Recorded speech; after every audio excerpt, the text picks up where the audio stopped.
अस्सलामुअलैकुम वरहमतुल्लाहि वबरकातुहू। आज के लेक्चर के अंदर इंशाल्लाह हम सेक्शन 80 से लेके सेक्शन 84 जो है इनकम टैक्स ऑर्डिनेंस 2001 का, इस पे डिस्कशन करेंगे। और ये 81 से 84 तक सेक्शन जो है ये बेसिकली पर्सन से डील करते हैं।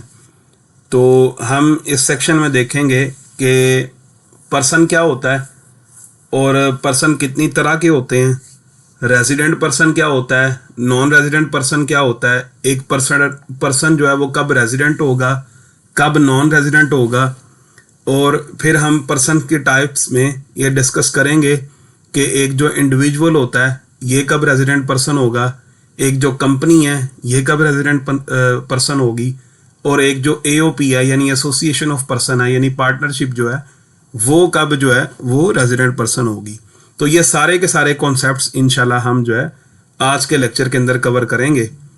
लेकिन इस लेक्चर को शुरू करने से पहले आपसे गुजारिश है कि अगर मेरे लेक्चर आपको पसंद आए, वीडियो अच्छी लगे, तो आप इस वीडियो को लाइक ज़रूर करें और चैनल को सब्सक्राइब ज़रूर करें ताकि लेटेस्ट वीडियो जो है वो आप तक बर वक्त पहुँच सकें।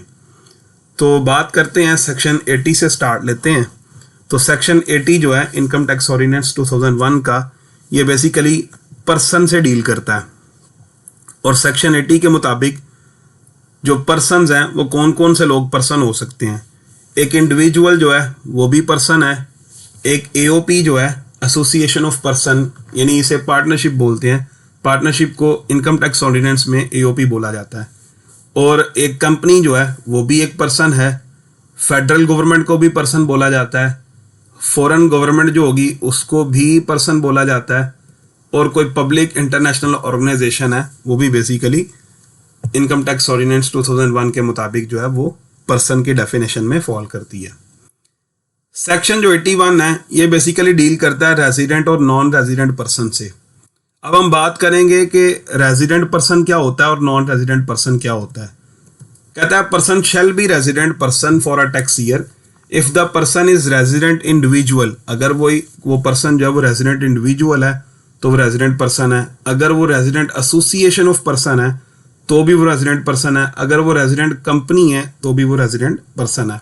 और चौथा, अगर वो फेडरल गवर्नमेंट है तो भी वो रेजिडेंट पर्सन की डेफिनेशन में फॉल करेगी। इसके बाद नॉन रेजिडेंट पर्सन यानी वो पर्सन जो रेजिडेंट नहीं होगा, उस पर्सन को हम क्या बोलेंगे, वो नॉन रेजिडेंट पर्सन है। नेक्स्ट इंशाल्लाह सेक्शन 2 है, सेक्शन 82 है। इसके अंदर हम बात करने जा रहे हैं कि जो सेक्शन 82 है वो बेसिकली रेजिडेंट इंडिविजुअल से डील करता है। ठीक है ना, हमने अभी पढ़ा कि रेजिडेंट इंडिविजुअल भी हो सकता है, रेजिडेंट AOP भी हो सकती है, रेजिडेंट कंपनी भी हो सकती है। तो हम बात करेंगे कि एक इंडिविजुअल जो है वो कब रेजिडेंट पर्सन होगा।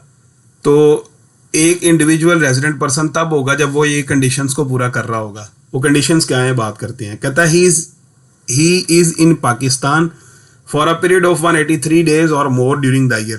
अगर वो पाकिस्तान के अंदर 183 डेज या इससे ज़्यादा स्टे कर रहा है तो वो रेजिडेंट इंडिविजुअल कंसिडर होगा। सेकंड कंडीशन कहता है he is an employee of federal government और प्रोविंशियल गवर्नमेंट। कहता है अगर कोई एम्प्लॉई है, चाहे वो फेडरल गवर्नमेंट का है चाहे वो प्रोविंशियल गवर्नमेंट का है, अगर वो उसकी पोस्टिंग जो है वो किसी बाहर के मुल्क में हुई है टैक्स ईयर में, तो वो भी रेजिडेंट इंडिविजुअल कंसिडर किया जाएगा। अब कुछ यहाँ पे इंपॉर्टेंट पॉइंट हैं जो हमने डिस्कस करने हैं। क्या ये जो 183 डेज हैं कंसेक्टिव रहना ज़रूरी है? नहीं जी, कंसेक्टिव रहना ज़रूरी नहीं है। ये जो 183 डेज रह रहा है, चाहे वो कॉन्टीन्यूसली रह रहा है, चाहे वो इंटरवल के साथ यानी कुछ अरसा पाकिस्तान में स्टे करता है, कुछ अरसा जो है वो ये फिर बाहर चला जाता है। तो अगर ये सारे इसके टोटल अगर हम करें तो 183 डेज अगर बनते हैं तो वो रेजिडेंट इंडिविजुअल कंसिडर होगा। अब वो कह रहा है a part of a day a person in Pakistan shall be taken full day. यानी अगर एक पर्सन जो है वो कुछ आधे दिन के लिए पाकिस्तान में स्टे कर रहा है तो क्या वो आधा दिन जो है वो काउंट किया जाएगा, आधे दिन को हम फुल डे कंसिडर किया जाएगा इनकम टैक्स ऑर्डिनेंस 2001 के मुताबिक। इसी तरह अगर एक पर्सन जो है वो सिक लीव उसकी जो होगी या हॉलीडेज पब्लिक हॉलीडे होगी, वो भी जो है वो उसके 183 डेज के अंदर काउंट की जाएगी रेजिडेंट कंसिडर करने के लिए। सेक्शन 83 जो है वो बेसिकली डील्स करता है रेजिडेंट कंपनी के, यानी एक कंपनी जो है वो रेजिडेंट होगी, वो कब होगी उसके लिए भी कुछ कंडीशंस हैं। The company is formed under any law in force in Pakistan, यानी कंपनी जो बनाई गई है वो पाकिस्तान के किसी लॉ के मुताबिक बनाई गई हो, और उसका जो कंट्रोल है या मैनेजमेंट है उसके अफेयर्स की, वो सारी की सारी कहाँ पे, पाकिस्तान में सिचुएटेड होनी चाहिए, यानी पाकिस्तान से उसकी मैनेजमेंट की जा रही हो, तो उस सूरत में वो रेजिडेंट कंपनी होगी। और प्रोविंशनल गवर्नमेंट या लोकल गवर्नमेंट जो होगी वो भी रेजिडेंट कंपनी ही कंसिडर की जाएगी। सेक्शन 84 जो है ये लास्ट सेक्शन है जो आज हमने डिस्कस करना था। सेक्शन 84 जो है वो डील करता है बेसिकली रेजिडेंट एओपी, ठीक है। रेजिडेंट एओपी जो है उसके लिए भी कुछ कंडीशंस हैं, और एक ही कंडीशन है, कहता है the control and management of the AOP affairs, यहाँ पे कंपनी लिखा हुआ है, यहाँ पे एओपी अफेयर्स आना है, इज सिचुएटेड होली और partly in Pakistan during a year, यानी उसकी जो उसके अफेयर्स की जो मैनेजमेंट है या कंट्रोल है वो चाहे सारी की सारी पाकिस्तान से हो रही है या कुछ हिस्सा पाकिस्तान से हो रहा है, कुछ हिस्सा जो वो बाहर के मुल्क से कंट्रोल हो रहा है, तो भी वो रेजिडेंट एओपी ही कंसिडर होगी। तो ये आज हमने सेक्शन 80 से लेके 84 तक डिस्कस किया है जो कि पर्सन को डील करता है, और इसी के अंदर हमने देखा कि पर्सन जो है वो इंडिविजुअल भी हो सकता है, पर्सन जो है वो एओपी भी हो सकती है, और पर्सन जो है वो कंपनी भी हो सकती है।